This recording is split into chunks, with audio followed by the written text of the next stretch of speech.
떴다 변비행 변종국입니다. 오늘은 대한항공과 아시아나항공 결합에 있어서 공정거래위원회가 내린 판단에 대해서 이야기 나눠 볼 건데요. 구체적으로 어떤 판단을 내렸는지, 그리고 이러한 판단이 대한항공과 아시아나항공에 어떤 영향을 미칠지 알아보도록 하겠습니다. 떴다 변비행 이륙합니다.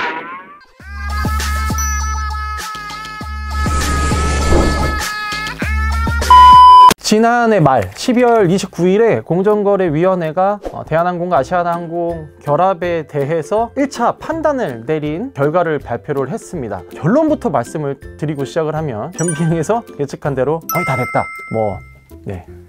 이건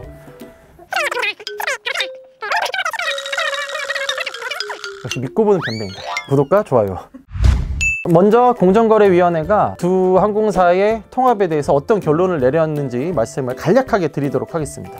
일단 공정거래위원회는 1차적으로 한 게 이제 시장 확정입니다. 항공사가 떠서 비행을 하는 특정 노선 하나하나를 사실상 시장으로 봤다고 보면 돼요. 그게 지금 얼추 보니까 한 250개 이상이 되나 봐요. 양사의 통합으로 하여금 가격이 오른다든지 경쟁이 제한된다든지 신규 진입자가 못 들어온다든지 하는, 그래서 소비자 효용이 감소할 수 있는 문제에 대해서 다 경제 분석을 했습니다. 이거 내가 볼 때 독점에 따른 문제가 있는 것 같아 라는 노선을 추렸고, 소비자 피해가 덜 발생할 수 있도록 원칙은 정했고, 그 원칙이 뭐냐, 그거 슬롯을 일부 반납을 한다든지, 또 특정 노선에서 어떤 운수권을 약간 회수를 한다든지, 가격 인상을 이제 제한할 수 있는 어떤 감독을 한다든지, 공급석을 자유롭게 줄일 수 있다는 거는 항공사 입장에서는 그 노선에 대해서 독점적인 어떤 지배력을 갖고 있다는 의미거든요.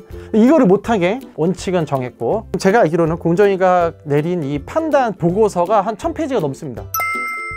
대한항공도 받아보고 나서 지금 의견을 내기 위해서 머리를 싸매고 고심을 하고 있는 딱 상황입니다. 이겁니다.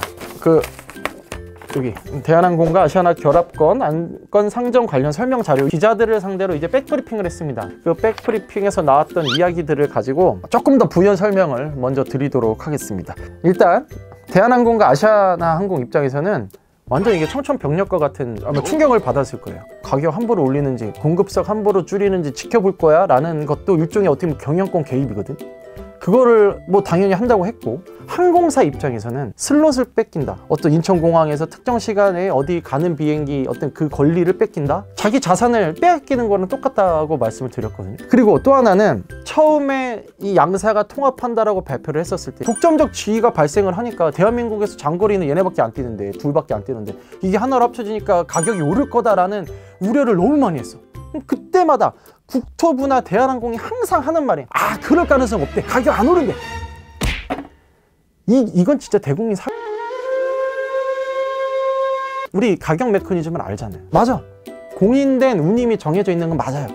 권장 소비자 가격이 있다고, 상한 하한이 정해져 있지만 이 안에서 몇 단계로 나눠져서 항공권이 팔리잖아요. 경쟁자가 많을 때는 싼 가격 티켓부터 막 팔기 시작하고, 경쟁자가 없어 그러면 그냥 높은 클래스 가격 계속 내놓는다니까. 국토부랑 대한항공이 가격 인상 요인이 없다라고 말하는 것은 정말 말도 안 되는 거짓말이었어요, 이거는. 그런데 공정위가 뭐랬어? 가격 상승의 요인이 보이기 때문에 어떤 조치를 취하겠다라고 발표를 했어요. 가격이 오른다니까요. 안 오른다며. 오르잖아. 내가 너무 흥분했는데, 원칙은 정했지만 구체적으로 특정 노선에 대해서 어떤 조치를 할 거라는 거는 몰라. 베일에 쌓여 있습니다. 어느 노선이 어떻게 가격이 오를 것이며 이런 예상치는 알 수가 없지만, 공정위는 분명히 가격이 오를 요인이 있는 노선이 있다고 분명히 결론을 내린 거야. 그것만으로도 전 큰 의미가 있다고. 아니, 독과점, 우리 경제학 언론, 우리 PD들도 다 배웠죠? 독과점의 피해. 아니, 이건 진짜 몇 살 먹은 애도 안다고. 동네에 문방구가 하나 있을 때랑 2개 있을 때랑 그 가격이 달라지는 건 너무 잘 안단 말이야. 내가 너무 흥분했는데, 자, 또 두 번째 제가 드리고 싶은 말이 뭐냐면, 일단 공정위가 어떤 이제 결론을 내렸어요. 이건 잠정입니다, 잠정. 일단 원칙만 밝힌 거예요. 해외 외국 경쟁 당국에서 어떤 판단을 낼지에 따라서 또 이게 어떻게 내용이 변화할지 몰라요. 그래서 외국에서는 독점이라고 봤는데 우리는 독점이 아니다 이렇게 할 수가 없거든요. 공정위도 우려를 해요. 미국이나 유럽이나 이런 애들은 진짜 꼼꼼하게 심사 볼 거다.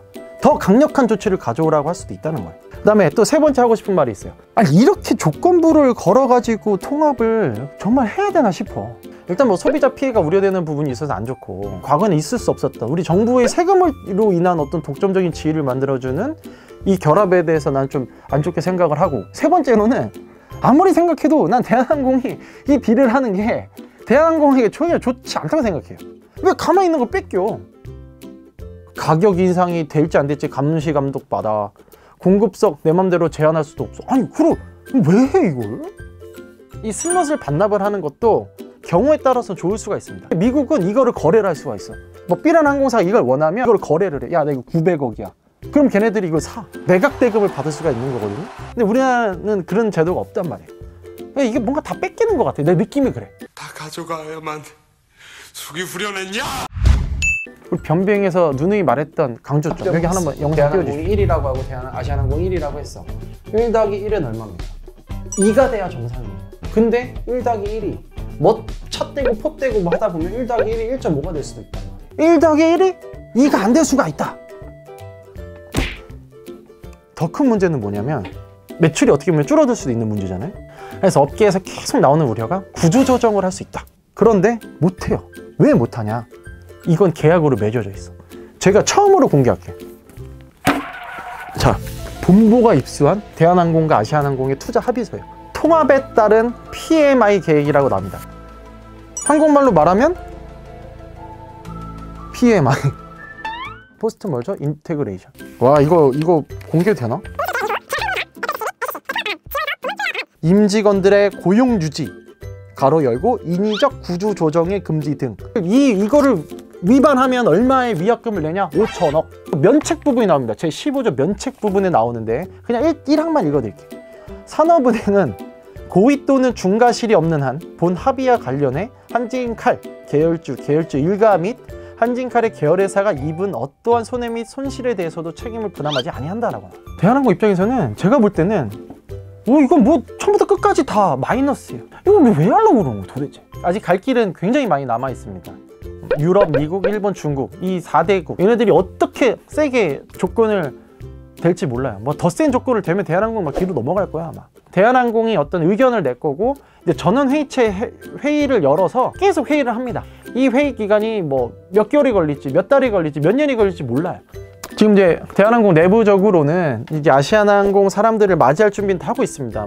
본사에 있는 어떤 사무실 일부를 이제 리모델링 하려는 계획도 다 짜고 있고, 한편으로 그렇게 하면서도 한편으로는 이게 지금 결합이 어떻게 될지 모르니까 답답할 거예요 지금. 네. 그리고 또 이거는 이제 제 예상입니다만, 우리가 이렇게 지금 큰 기업 간 결합이 한 건이 더 있죠. 그 대우조선해양이랑 현대중공업의 세계 1등, 2등 조선사가 결합하는 문제가 지금 남아있는데, 이제 업계에서는 이거 승인 안 해줄 거다 라는 말이 많이 나와. 그러면 대신 이거는 승인을 좀 해줄 수 있을 것 같아. 그냥 어떤 인지상정으로서 어느 수준까지 보겠구나 라는 어떤 감을 조금 잡아볼 수 있을 거라고는 생각을 합니다. 대한항공 아시아나 직원들도 이거 잘 생각해 보셔야 돼요. 여러분들 나중에 특히 승무원분들은 노선이 없어지고 줄어들고 하면은 기존에 받던 돈보다 못 받는 문제가 생겨요. 이거 나중에 다 결과가 나도 모르는 사이에 딱 나왔을 때 이거 왜 이래요? 이렇게 말해봐야 소용이 없는 거야. 그러니까 직원들이 어떻게 보면 더욱더 관심을 가지셔야 되고, 뭐 그렇다고 해서 뭐 빨간 티트로 투쟁하는 이름만 아니고 연말에 인사 이동이 날 수도 있다라고 매번 제가 이렇게 밑밥을 까는데, 밑밥을 깐 지 한 2년이 지났지만 아직까지도 남아있어요. 제가 올해 항공 출입을 6개월 동안, 최소 6개월 동안 다시 하게 돼서 제가 이 이슈를 계속 팔로우업을 할 거고요. 아무튼 앞으로 이게 어떻게 될지 참 기대와 걱정이 되는 그런 이슈입니다. 새로운 것이 출시되면 여러분들에게 영상이든 기사든 실시간이든 계속 전달해 드리도록 하겠습니다. 여러분들도 관심 많이 가져주시고, 정말 우리나라 항공 역사를 어떻게 보면 바꿀 수 있는 굉장히 중요한 이슈이기 때문에 끝까지 계속 관심 가져주시면 감사하겠습니다.